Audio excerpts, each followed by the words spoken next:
Bom dia a todos os nossos amigos ouvintes do vlog do Código Pedro Villanueva. O senhor Iago Martins, mais conhecido como Dois Erros de Teologia, publicou no seu Twitter uma foto fazendo uma provocação a respeito de dois vídeos meus sobre o processo de adesão de muitos evangélicos do Brasil ao islamismo. Ora, se nós observarmos o calvinismo, doutrina que o senhor Iago Martins segue à risca, né, como se fosse a doutrina excelsa do cristianismo, tem muitas semelhanças teológicas com o Islã. Não? A começar pela visão de Deus, pela visão totalitária de Deus, como também pelo desprezo pela simbologia cristã, como também pelas imagens. Né?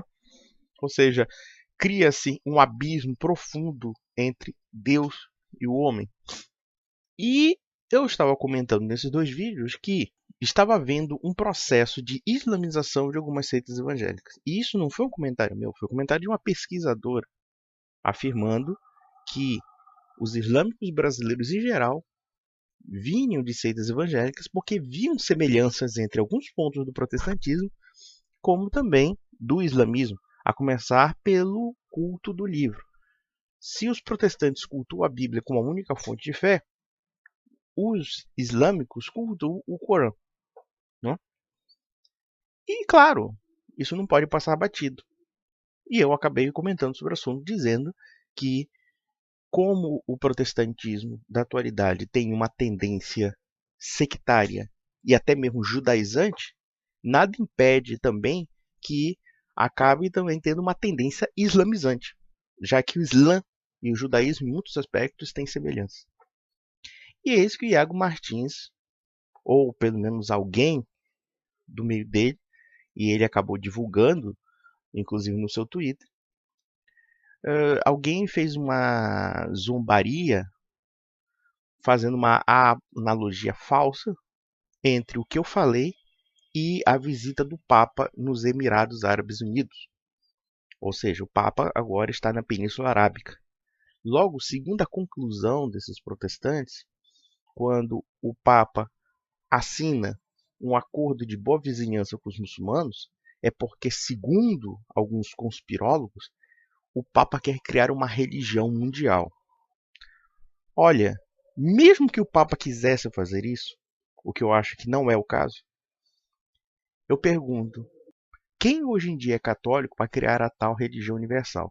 Se existe coisa mais próxima da religião universal, é o pensamento maçônico. O pensamento maçônico hoje que prevalece dentro das democracias liberais. Não necessariamente uma tentativa do Papa de, inclusive, dar guarida aos cristãos que existem, por exemplo, nos Emirados Árabes Unidos, como também no Iêmen e outros países onde o mundo islâmico domina. Eu não creio que o Papa tenha relativizado a fé cristã. E eu acho muito pouco provável que os católicos se convertam ao islamismo. Nós estamos vendo justamente o contrário, o processo de islamização do protestantismo, não do catolicismo. Eu até concordo que a linguagem pós-conciliar, e nesse caso do Concílio Vaticano II, me parece um tanto problemática, justamente porque acredito que se deve colocar o pingo nos is e falar de uma forma bastante direta, até mesmo dura, a verdade. Embora, mesmo na situação pós-conciliar, a Igreja sempre falou que ela é a única verdade a ser seguida, que não existe salvação fora da Igreja. O Concílio Vaticano II nunca disse que as outras religiões salvam, nunca disse nada disso. Inclusive, Bento XVI afirmou que só existe uma porta da salvação. E teve muita gente que ficou escandalizada. Nossa, como ele é intolerante, como ele é isso. Não, não é intolerante. Ele está seguindo 2000 anos de história. Aí vem o senhor Iago Martins, vem esse pessoal protestante, que tem sanha de calúnia, sanha de difamação, querendo induzir a crer que o Vaticano está se islamizando. Não, não está se islamizando. Não somente o protestantismo evangélico no Brasil Claro que eu não digo todo, eu creio que mesmo a maioria dos protestantes também talvez não vá se islamizar, mas que os islâmicos estão se infiltrando nas hordas protestantes para chamar ao islamismo, nos países protestantes, inclusive na igreja luterana, como acontece na Suécia, o pessoal é um maior puxa-saquismo de Islã. Uma coisa que chega a ser vergonhosa. A bispa da Suécia, a bispa lésbica da Suécia, tirou as cruzes para não ofender os islâmicos. Isso é muito pior do que um papa chegar no mundo árabe e sentar para discutir sobre negociações de uma política de boa vizinhança a respeito dos cristãos que existem nos países muçulmanos. Ou seja, a defesa dos direitos dos cristãos nesses países. Porque é o que me parece que há dentro desse propósito de visitar, por exemplo, o mundo árabe e a Península Arábica, onde é o epicentro do Islã. Mas é claro, o mundo árabe, se serve para alguma coisa, para esse povo, é para vender frango e armas. Hã? Quando se lembra da Arábia Saudita, a Arábia Saudita é terrorista e não sei o quê. Sim, todo mundo sabe disso. Só que ninguém questiona as relações do Ocidente no âmbito político com o Islã. Uma vez eu comentei aqui que o Donald Trump está vendendo $1 bilhão em armas para a Arábia Saudita. E, inclusive, está havendo uma guerra no Iêmen ali por ali, uma guerra civil, e que há uma aliança entre a Arábia Saudita, os Emirados e os Estados Unidos, que dá apoio logístico militar. E pouca gente sabe disso. E aí se fala um bocado de besteira. É óbvio também, isso é inegável, que há certos círculos tradicionalistas, católicos, que também estão sendo influenciados por um certo gnosticismo que está atrelado ao islamismo. Isso é verdade. Em particular pela leitura do René Guénon, pela leitura desses esotéricos ocidentais que achavam que o Islã era alguma coisa que fluxo e cheire, enfim. Mas o alcance dessas pessoas é muito pequeno, muitíssimo pequeno. Não tem apelo entre os católicos. Porém, o Islã tem apelo, pelo menos no Brasil, entre alguns segmentos evangélicos. Obviamente que eu não estou dizendo aqui que seja também bastante abrangente. Mas o fato de alguns subúrbios do Brasil, principalmente no Rio de Janeiro e em outros lugares, o Islã ter uma certa chama para determinadas seitas evangélicas, isso mostra o caráter sectário das seitas evangélicas em muitos aspectos, como também não somente o caráter islamizante, como judaizante. Hoje em dia existe uma tendência judaizante no protestantismo, de apoiar irrefletidamente o sionismo, o Estado de Israel, ou até pastores protestantes fazendo lobby para o Estado de Israel. Silas Malafaia enchendo a boca e dizendo: olha, nós temos que defender Israel! Nós temos que defender Israel! O outro lá, o Magno Malta, dizendo que nós temos que amar, de cima de tudo, Israel. Eu disse, espera lá.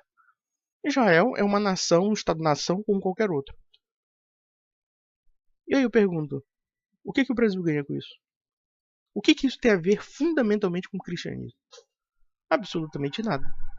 Simplesmente é uma teologia furada que foi criada nos Estados Unidos e que existe também um lobby evangélico norte-americano alinhado com o lobby judaico norte-americano, baseado numa teologia furada, numa teologia dispensacionista que pressupõe que os judeus serão salvos independentemente de aderirem ou não a Cristo. Puro delírio. Mas Iago Martins é o Iago Malas Artes, sabe? Ou mais além, é aquele personagem do Shakespeare, do Mouro de Veneza, sabe? Do Otelo. Aquele cara que fica fazendo maquinações por trás com uma cara de bonzinho. Porque veja, o problema do Iago Martins não é ser protestante.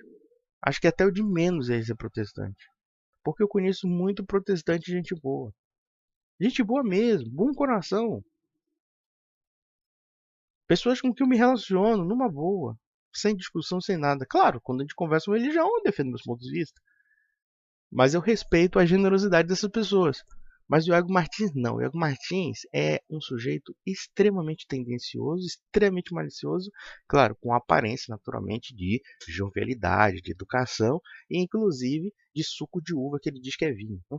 E que aqui é de que 2 dedos de teologia. Bom, até o vinho dele é suco de uva. Suco de uva deu vale, mas enfim.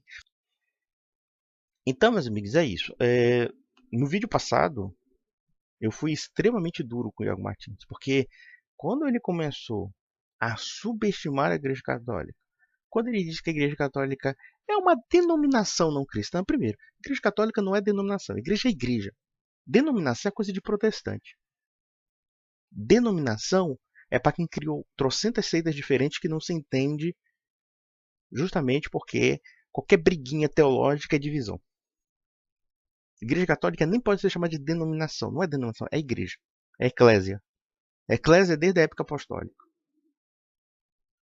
E ainda posso reconhecer o direito até dos ortodoxos, porque mesmo cismáticos, mesmo extremamente complicados que são, mas ainda assim os ortodoxos podem reivindicar a sucessão apostólica. Então eles são nossos primos que brigaram com a gente e que a gente tenta, né, trazê-los a Roma, né, tenta amenizar e tudo, uma política de boa vizinhança. Certo? Mas, quando o sujeito diz que o catolicismo não é denominação cristã, segundo o termo dele, ou pelo menos o catolicismo não é cristianismo, e que cristianismo só surgiu com a reforma, me desculpe, mas isso aí é uma fraude. Isso é uma falsificação. O sujeito chegar a esse ponto de dizer que 1500 anos de história de cristianismo não era cristianismo, e que na verdade o único cristianismo de 1500 anos é aquilo que não era de fato católico, não era de fato cristão, isso para mim me parece uma farsa grotesca. Quer dizer, o senhor Iago Martins segue a Bíblia de uma denominação não cristã, chamada Igreja Católica. Hã? Quer dizer, 1500 anos a Igreja Católica guardou a Sagrada Escritura. Mas ele diz assim, não, a Sagrada Escritura é cristã, mas a igreja que guardou a Sagrada Escritura não é cristã. Bom, isso não tem lógica, para dizer o mínimo. Então veja, não ser católico está nos caprichos de Iago Martins.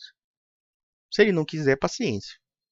Agora, falsear a história da igreja, caluniá-la, ou até induzir a ideia de que agora nós somos aliados dos islâmicos, no sentido de que nós estamos apostatando ou, ou abandonando nossa fé, então me parece aqui de uma má fé tremenda. Má fé total. Entendeu? Isso aí não tem lógica, isso se chama picaretagem. Não tem outra coisa. Então, meus amigos, um grande abraço.